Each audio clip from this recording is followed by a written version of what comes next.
السلام عليكم ورحمة الله وبركاته. سؤال واسع تقدمت والسلام فضلا تنبقى سوف وقت سبسكرايب صار سوق لنا صار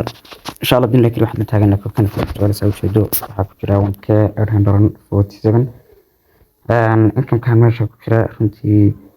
معناها وقتي أبو بغن إنه ما قاعدين نسمعنا سيدا كل واحد دوني ما سنت لو ذا أبو نهارتها الآن سلاح حمري واتن في مقرنا سوي استروك جرمان تودا sidoo kale waxaad loo marka lacag aad dirayso kale marka aad linkii baasta ku siiso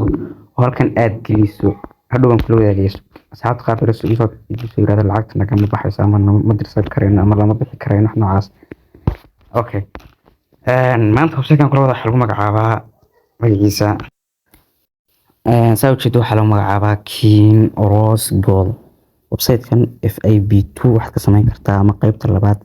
18 USDT if day وانا كنت ان شاء الله بالكريم فضلا تحضر كذا لهاتو sidoo kale waxaan ku wadaagayaa waxa jira dad yiraahdo macnaha sarifo u baahan iyo wax noocaas ah horta anigu waxba ma sarifo alaam salaam xameday dadkan waxba ma sarifo hadii xitaa qofku uu ila soo yiraahdo inaan kaliya ka caawin tuso sidoo uu soo dhigan lahaa waxa mooyaan hadii aragtan cid macnaha koranaysa aniga weeyaa farxaan weeyaan ku sarifo anigu waxa ma sarifo telegramadeeda garanaysa ama user-deedana dhamaantood waxa profile saaran waxa ma sarifo taarkas insha Allah ku ogaan doontaan bal caadi horta warban isticmaalin doona marka koowaad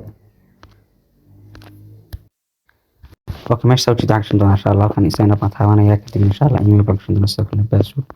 kadibna telegram baan doona kadib insha Allah baasu whatsapp ko iska dhaafta waxa labada waa soo dhaafta optional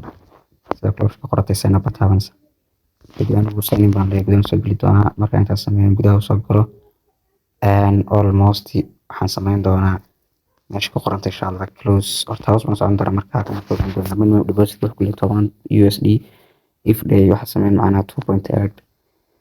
sidoo kale next waa kala leedahay ama akan introduction ki waxyaabaha dhan wad ka akhrisan kartaa oo dhamaantood meesha wad ka akhrisan kartaa next marka dhacdo halkan wixii introduction caadiya inta ka shaqeyso inta lagu siinayo dhamaantood ku yaal okay wuxuu kula qaybta koobaad oo kale news education if dheer ka sameyn 2.8 qaybta labaad oo kale principal waxa weeye 5 if dheer ka shaqeyn marka 18.5 okay marka waxaan taabanayaa I know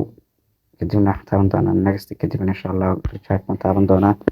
kadibna insha Allah TRC USDT baan taaban doonaa kadibna insha Allah copy ayaan dhigi doonaa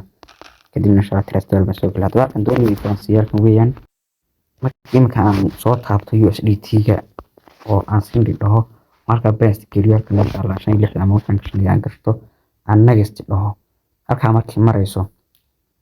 ka qaar meesha marka ay soo baxayso confirm uma soo baxayso waxa soo qoraysa you don't have enough fee macnaha waxa laga rabaa in ay meesha adeemka USDT diraysid waxa laga rabaa in TRX meesha ku jiro way faantaan filay marka waxa laga rabaa in faydaha ka dambeeyo waxa laga goosanayaa 720 TRX okay almost حتى وانت مش قررت كفاين ما تتراجع إن شاء الله وحسوك بكرسين ساعة رئيس كاجي كتبنا ويب سايت وصل لها ونسا مركز سيارة باك بعد هيسا باك مركز سيد هديد حتى ونسا ماشا FAB قد فرطي كتبنا مكا ID 18.5 إن شاء الله كومبليت تابن دونا كتبنا مخلين تاسميو سمين دونا أنك صور لها دونا كتبنا ماشي قررت ويستروا عليه دونا كما marka dhoorkan 18.5 ayaan gelin doonaa meeshana address-ka ayaan gelin doonaa halkan insha Allah password-kii kadibna waxa la confirm taas insha Allah iga baxday okay waxa ma sugi doonaa insha Allah inay 18.5 kaas shito sayna soo baahan aga ma sugi doonaa 18.5 handling fee insha Allah waxa 0 buu ahaa markaas almost 8.5% ku haynaa